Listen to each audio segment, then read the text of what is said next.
કેસર તિબુરિયુસના રાજના 15વા વર્ષમાં જ્યારે પુન્તિયુસ પિલાતુસ યહૂદિયા પ્રદેશનો રાજા હતો અને ગલીલ પ્રદેશમાં હેરોદેસ રાજા હતો અને એનો ભાઈ ફિલિપુસ ઇતુરિયા પ્રદેશ અને ત્રખોનીતિસ પ્રદેશમાં રાજા હતો અને અબિલેને પ્રદેશમાં લિસાનિયાસ રાજા હતો અને જ્યારે હન્ના અને કાયફા મોટા યાજક હતા એના ટાઈમે પરમેશ્વરનું વસન ઉજોડ જગ્યામાં જકરિયાના સોરા યહુન્ના કને પહોંચ્યું. વહેયો યર્દન નદીને આજુબાજુના ઘણા બધા ઇલાકામાં જઈને પ્રસાર કરવા માંડ્યો કે પાપ કરવાનું બંધ કરો અને બપ્તિસ્મા લો, એટલે કે પરમેશ્વર તમારા પાપ માફ કરે. જેમ યશાએ ભવિષ્યવક્તાના કીધેલા વસનની સોંપડીમાં લખેલું છે, ઉજોડ જગ્યામાં એક પુકાર પાડવાવાળાનો અવાજ થઈ રહ્યો છે કે પ્રભુનો રસ્તો તૈયાર કરો અને એની સડકી સીધી કરો. હર એક ખાઈ ભર દેવામાં આવે, હર એક ડોંગરા અને ટેકરા નિશા કરવામાં આવે, અને જે વાકો હે એને સીધો કરાહે, અને જે ઓછો નિશો હે વયો હામો રસ્તો બનહે. અને તારણ કરવાવાળાને જેને પરમેશ્વરે મોકલ્યો હે બધા મનખા બાળહે.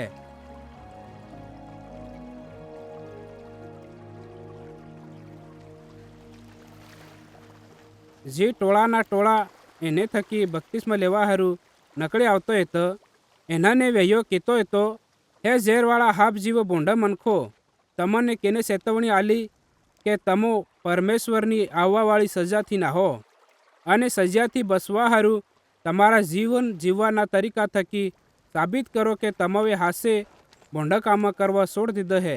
પોતપોતાના મનમાં એમ નહીં વિચારો કે અમો સજાથી બસી જહું, એટલે હારું કે ઇબ્રાહિમ અમારો બાપ દાદો હે.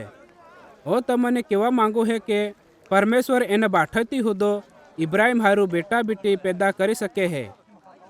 આવું પરમેશ્વર બધાનો નિયા કરવા હારું તૈયાર હે. ઠીક એવી જ રીતે જેમ જે ઝાડ ફળતું નહે એને કાપીને આગમાં નાખવામાં આવે હે. ત્યારે મનખવે યુહન્નાને પૂછ્યું, તે અમો પરમેશ્વરની સજાથી બસવા હારું શું કરગે? એનાને જવાબ આલ્યો, જેના માણસ કને 2 જબ્બા વે વેયો એને આલ દે, જેને કન એક હોદો નહીં, અને જેને કન ખાવાનું વે વેયું હોદું જેને કન નહે એને આલે. ત્યારે વેરો લેવાવાળા હોદા બપ્તિસ્મા લેવા હારું યુહન્ના કને આવ્યા અને એને પૂછ્યું, હે ગુરુ, અમો શું કરગે? એનાને કીધું, જે તમારી હારું સરકારની તરફ થકી ઠરાવ કરેલો હે એને કરતાં વધારે વેરો નહીં લેતા આવે. સૈનિકવે હુદું એને એમ પૂછ્યું, અમો શું કરગે?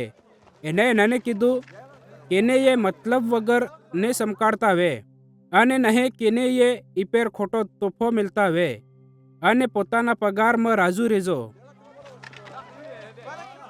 અને જે મનખ મસીહની જલ્દી આવવાની આહ લગાડી રહેત અને બધા પોતપોતાના મનમાં યુહન્નાના બારામાં વિચાર કરી રહેત કે હું ઈયોસ મસીહ તે નહીં, તર યુહન્નાવે એના બધાને કીધું, હું તે તમને પાણીથી બપ્તિસ્મા આલું હે, પણ જે આવવાવાળો હે વહેયો મને કરતા તાકતવર હે. હું તે નમીને એના કાહડાના નાળ છોડવાને લાયક હોતો નહીં. વહેયો તમને પવિત્ર આત્મા અને આગ થકી બપ્તિસ્મા આલહે. એનો હુપડું એના હાથમાં હે, અને વહેયો પોતાનો ખડો અસલ રીતિથી સાફ કરહે, અને પોતાના ગુવાને તે કબલામાં ભેગા કરહે, પણ ગોતાને એની આગમાં બાળહે, જે કેરેય ઓલાવાની નહીં. અને વહેયો ઘણું બધું શિક્ષણ આલેને તાજો હમીસાર સંભળાવતો હતો.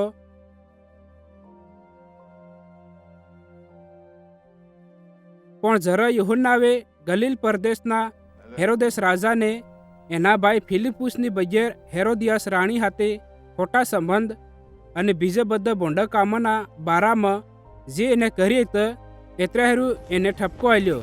તે હેરોદેસે એના બધા કરતાં વધીને એવું ભોંડું કામ કર્યું કે યુહન્નાને જેલમાં નાખી દીધો.